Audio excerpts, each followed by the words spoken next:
Hey Breck students, Frank here from AFP, and today we're going to be talking about setting up guitar tracks on GarageBand for OSX.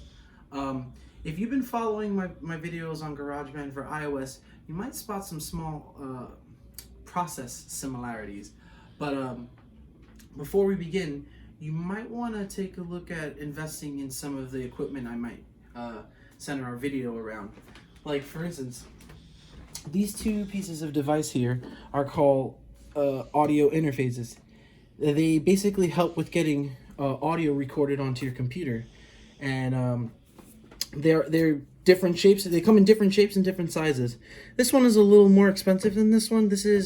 You can find this online used for about $200-300, and this one, which I've seen a lot lately, you can find for like $50 to $80 used. So yeah, shop economically. You don't need $1 million studio to make really great music. The next thing you're going to want to consider having is a good set of studio headphones. I got these for about $60. These are the K240 studio headphones from AKG. Really cool pair of headphones. They're really sleek. They're open back. I believe they have an option where you can get these closed back. It makes all the difference, but I really like the open back one, so I would urge to check this one out. All right, now we're going to move over here. Obviously, you're going to want to have your guitar and a trusty amplifier. I'm using here a Fender Deluxe. You don't need a very expensive amp to record good quality sounding music. I'm just using this one.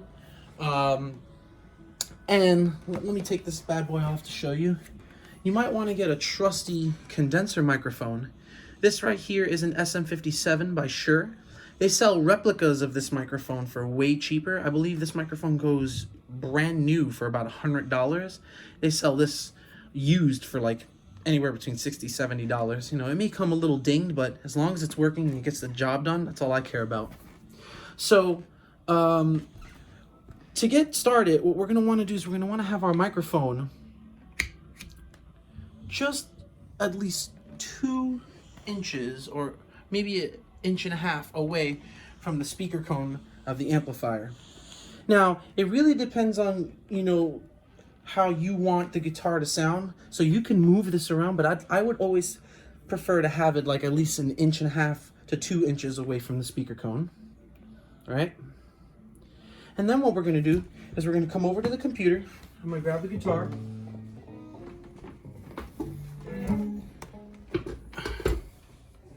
We're going to want to make sure we have on our audio track. First of all, we're going to want to make sure we have an audio track set up.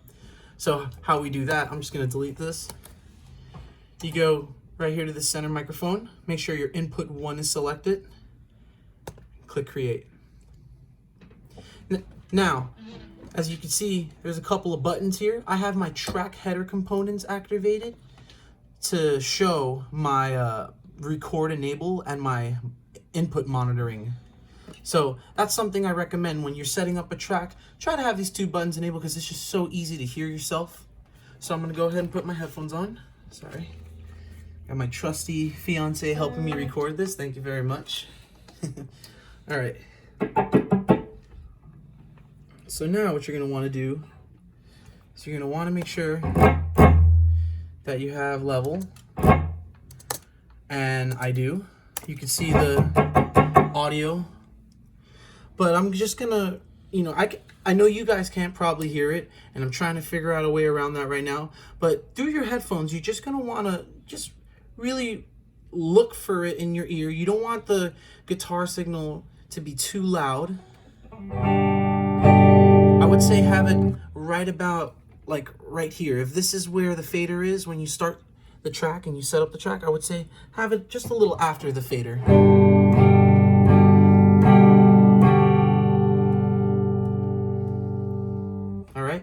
Now, as you can see, I have my record enable.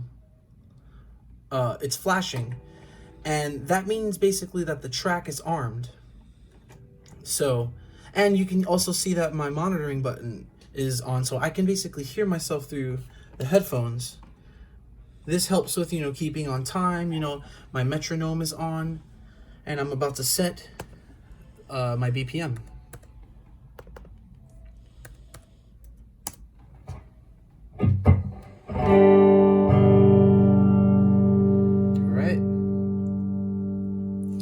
Now, bear with me. I can hear the click track. I know you can't, but when I'm ready and comfortable to start recording, I'm just going to go ahead and press R. And much like on the GarageBand for iOS videos, when I record, I'm going to get greeted with a 4-bar count-in before I start recording.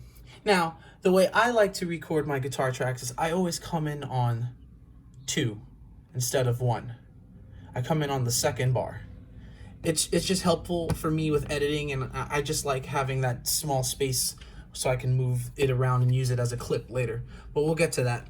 I'm just going to go ahead and record now. So I'm going to press R. There's different ways of going about, starting your recording session. You can just go up here and press the little record icon right here. I like to just press R. It just makes me feel like I'm pressing a tape machine. It's kind of cool. All right.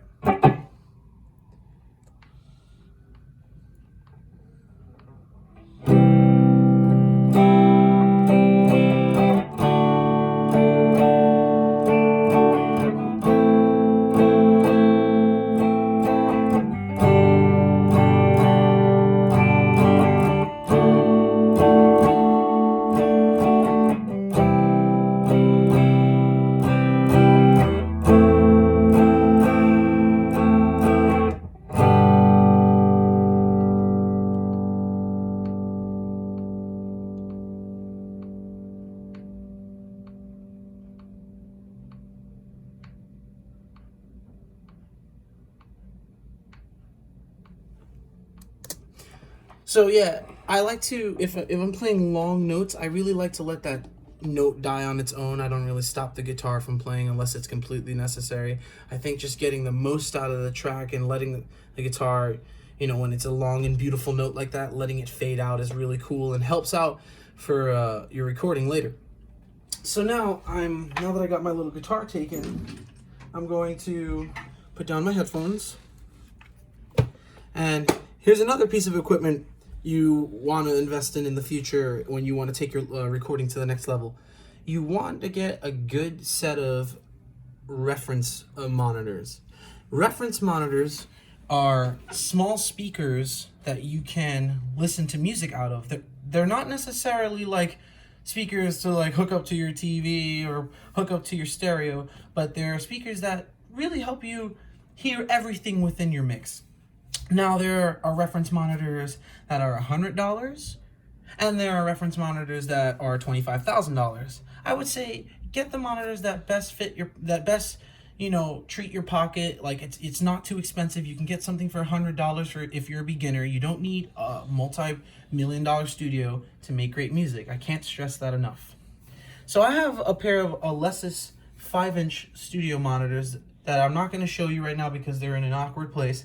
But I'm basically going to turn on the channel which I have them going through, which is my headphones 2.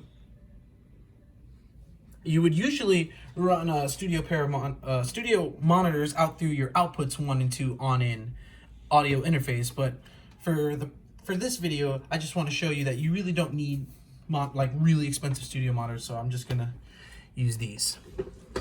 So let me make sure when you're playing back on studio monitors, you want to make sure that your monitor is off because you don't want feedback from the microphone that you're recording with. You can turn the record enable off, and let's basically hear what we got. Turn off that metronome.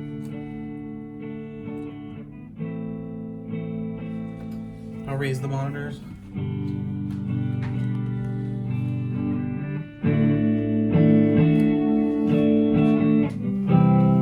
I'll play that back.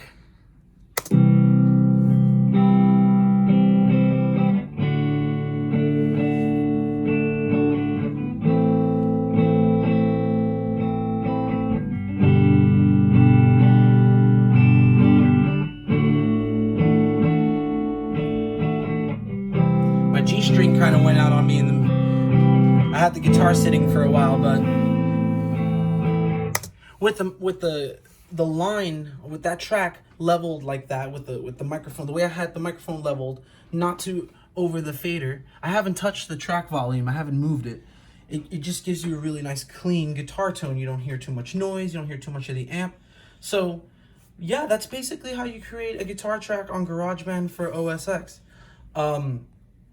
One thing I left out that I can't stress enough about before, just to save yourself the headache, before you even start recording, go to the go to the GarageBand option list, go to preferences, and always make sure that your interface is selected, because I can't tell you how many times I've had to restart my computer because I didn't understand why my computer wasn't recording, and it was just basically my interface wasn't selected. So that's a really helpful way to troubleshoot an audio issue. But yeah, this is basically how you set up a guitar track on GarageBand for OSX. If you have any questions, please leave your question in the comments, and I will get back to you as soon as I can. And thank you for watching. All right, bye.